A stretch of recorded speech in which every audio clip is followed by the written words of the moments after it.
والصلاة والسلام على رسول الله محمد بن عبد الله وعلى آله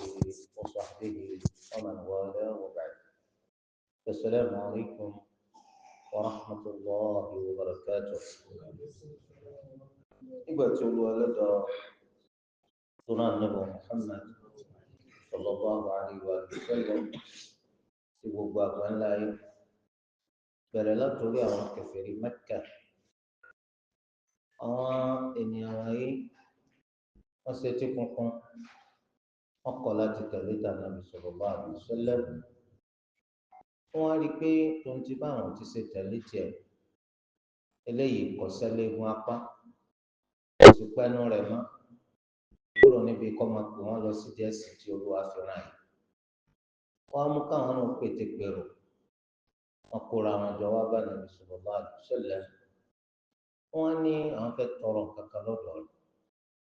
nígbà wọn sì fẹ́ tọrọ yìí náà ni pé kí gbogbo ó lè bá máa lọ dáadáa.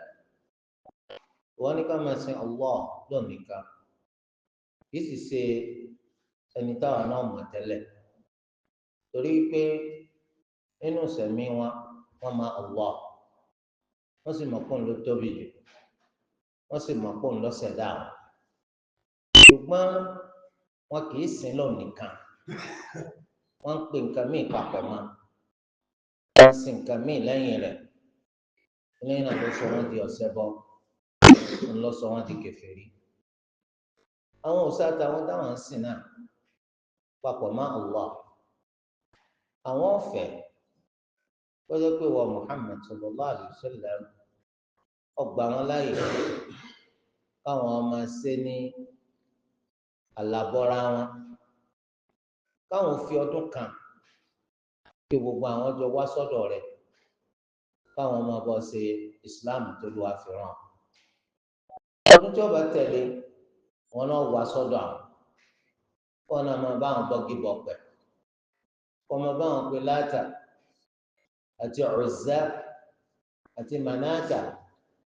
àti gbogbo àwọn òòṣà yòókù káwọn á pè káwọn ọ̀jọ̀gbọ́n kí wọ́n máa ṣàkíyèsí ìjọ ọdún tí a pẹ̀lú rẹ dáàdìjọ ń sin Allah ní nǹkan bọ́ sí fún wa ní nǹkan sẹ́nu rí ní àbí ìgbà tí wọ́n náà pẹ̀lú wa dáàjọ ń bọ̀gì bọ̀pẹ̀ láti wá mọ èwo ló pé jù tí gbogbo owó kúkú padà sídìí rẹ̀ kò sí bùkátà pé ká máa bára wa jà nǹkan kan náà jọ ni wá ẹ bá ti ṣe báwọn òdodo hàn sí wa nu ẹnu ká pa ìdàkejì ká pa tì ní ká máa ṣe tá a bá ti rí pọ̀ ló pé wa. Ànábì sallallahu alaihi wasallam ó kù díẹ̀ kánábì ọgbà nítorí pé Allahu ní òdodo Allahu ní máa mú gbogbo orí wá òun náà ní máa fi gbogbo aburú séèyàn òun náà lọ́ba tó lè ka gbogbo aburú kúrò òun náà ló lè dínà káburú wá báyàn wọn la ṣe wá fẹ́ fi igi la fẹ́ fi pẹ́ la fẹ́ fèrè la fẹ́ fòòsà la fẹ́ fi wé Allahu azza wa jalla wọn jọra wọn Ànábì máa pé tí wọ́n sọ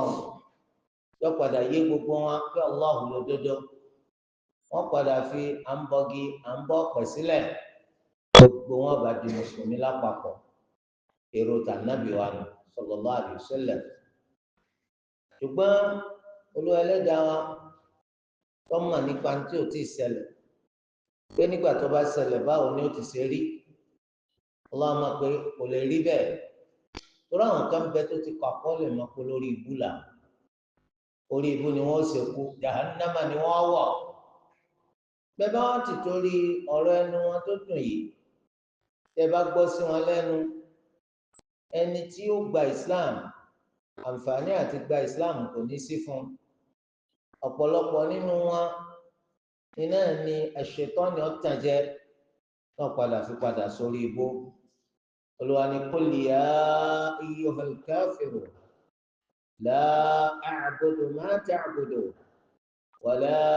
antum 'abiduna ma a'budu wala ana 'abidun ma 'abadtum wala antum 'abiduna ma a'budu lakum dinukum waliya din súra ńlá yìí súratul kafirun ó tún máa ń jẹ́ súratul ikhlas súra kásáfọ̀ mẹ́sì fún Allah a gbọ́dọ̀ dá lóru papọ̀ mọ́sápà a gbọ́dọ̀ bá wọn ṣe tí wọn dèpòdépò pé ọ wà lérò pọ̀ sẹ́kù nínú Islam Islam wa táwọn ń ṣe yìí kó kájẹ́ kó yé wa torí pé ọ̀pọ̀lọpọ̀ mùsùlùmí tó jẹ́ Yorùbá ẹ̀sìn yìí gan kò yé wọn mọ̀ tó máa ń pè ní Islam púpọ̀ nínú wọn kàn dá lóru papọ̀ mọ́sápà ni wọ́n bá wọn ṣe gbogbo ẹ̀ ládàlú lérò pé àwọn kúkú máa ibo làwọn ti là omi ní òun wá Ọlọ́run lọ sí díẹ̀ sí gbogbo ní torí pọ̀ sọnù máa lọ́wọ́ púpọ̀ nínú wa ní kílẹ̀ tó mọ́ báyìí orí òkè ní ti ń bọ̀ ẹlòmíì orí òkè ló sùn tí ó ń pariwo tó ń náà ṣe lórúkọ Jésù ìwọ ọmọ mùsùlùmí kí ló gbé ọ débẹ̀ púpọ̀ nínú wa àwọn náà bẹ nínú àwọn tó ń bá wọn ṣe níwòyà ọ̀pọ̀lọpọ̀ wọn iná ẹlẹ́rìí kó lóòsà kan ní agboolé wọn tí wọ́n ń bọ̀ a lọ sílùú kan lórílẹ̀‐èdè kan nígbà tá a lọ sí ìdánilẹ́kọ̀ọ́ ńbẹ̀ wọ́n bi àwọn ọmọ ìlú léèrè pé kí ni ìṣòro yín nípa ìsìláàmù nílùú yìí eléyìí tó ṣe pé tá a bá sọ ń pa rẹ̀ yóò ṣàǹfààní yóò sì jẹ́ kí ẹ lè borí ọ̀pọ̀lọpọ̀ nínú àwọn ìṣòro eléyìí tí Olúwa wa bá fẹ́ wọ́n á ní ìṣòro àwọn ẹyọkan wọ́n ní kí ni ìṣòro náà wọ́n ní gbogbo ọ̀pọ̀lọpọ̀ ẹni tó wà lóyè mùsùlùmí ni wọ́n àmọ́ lórúkọ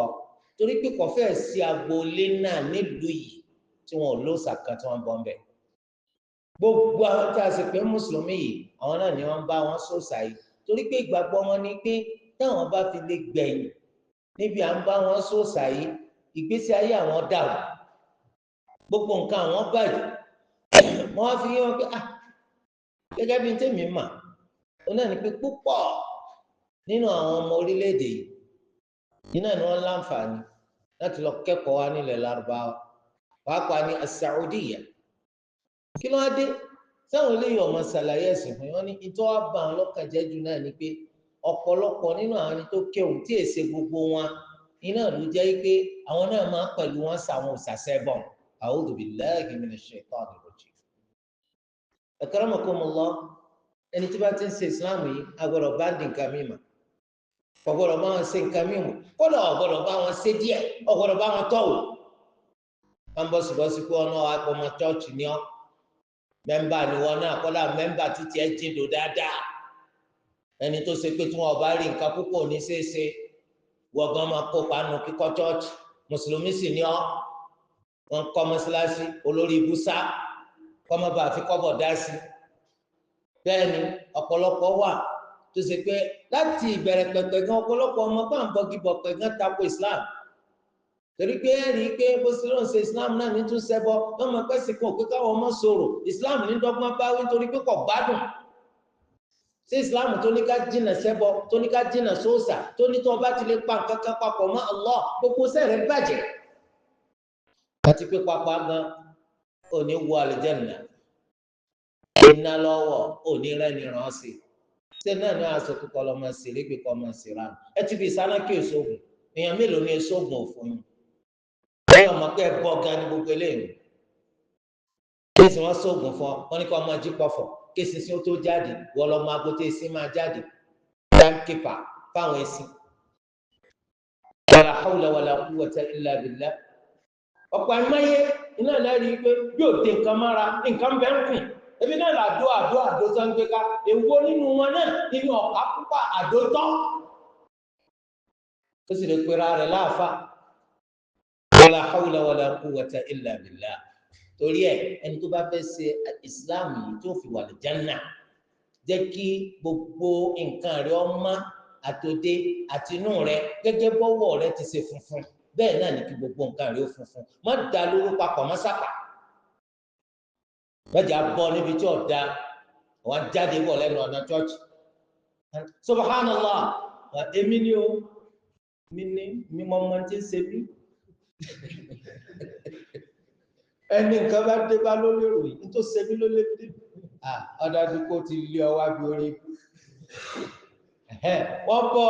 pé wọ́n ń gbẹ́bọ lọ sódò wọ́n ń gbẹ́bọ lọ sódò wọ́n náà ti dẹ́rí pandára ó ti sán sọmára aṣọ òfò lọ́nà bá lọ wájú ní máa ń kọ́fọ́ yìí ní wọ́n máa ń tẹ̀lé wọn kọ́fọ́ wọn bàbá alágbájá ó lé mi gan lórí orí pé wọ́n wá gbogbo tí wọ́n wá ní ìsìlámù yìí rí la ilaha illallah ló fi wá lọ sórí ibú torí délé yìí ìsìláàmù wa ó gbọ́dọ̀ mọ kànga kíkún bẹ ẹni tẹ́ rí tó wó ṣubú nǹkan fẹ́ kú o wàláhì tàláhì kò sẹ́nìkan tó fẹ́ kú tí bá sọ fún yín pé àwọn ànábì ti kú dé tí ọ̀pọ̀lọpọ̀ pé kí ni jẹ́ bẹ́ẹ̀ ṣùgbọ́n ó padà kú ni báwo wá là wá so ẹni tó kú kò fẹ́ kú ẹni tí ò tí ì kú tó bá yẹ pé nǹkan kan bẹ tí wọ́n máa ń ṣe tí máa ń gbàyàn lọ́wọ́ kú wàláhì wọ́n ṣe ẹni tí yà ń jẹ jù ká má sọ ẹni tí ń gbádùn jù bàbá sì kú ó ti parí fáìlì iṣẹ́ tá a gbélé ayé ṣe ló kù tí ó dọ̀kọ́ mọ́ wa ń gbá olú ẹlẹ́dàá ọkọ̀ sànù wa o so mọ́ wa rẹ nìkan tó fi Islam lẹ̀ tó lóun ṣe má àbọ̀dá dúró papọ̀ mọ́ sápà kọ́ wá pé náà ló tún máa bá sí mò ń ríran lọ́wọ́ lọ́dọ̀ rẹ ní kọ̀fẹ́ kẹ̀míran lọ́wọ́ kí ni ìbáwí tó kéré jù tó lè ṣe fún tágbára rẹ ká náà ní kò dẹ̀yìn lẹ́yìn rẹ̀ kọ́ mọ̀ máa rò pé tó ń ṣe dáa olú ẹlẹ́dàá kọ́ mọ̀ sí wa lọ́nà olú ẹlẹ́dàá kọ́ bá wa sọ ẹ̀sìn wa olú ẹlẹ́dàá kó jẹ́ ká túnbọ̀ tán wọ́ dáa subhanaka Allahumma wa bihamdik ashhadu an la ilaha illa ant astaghfiruka wa atubu.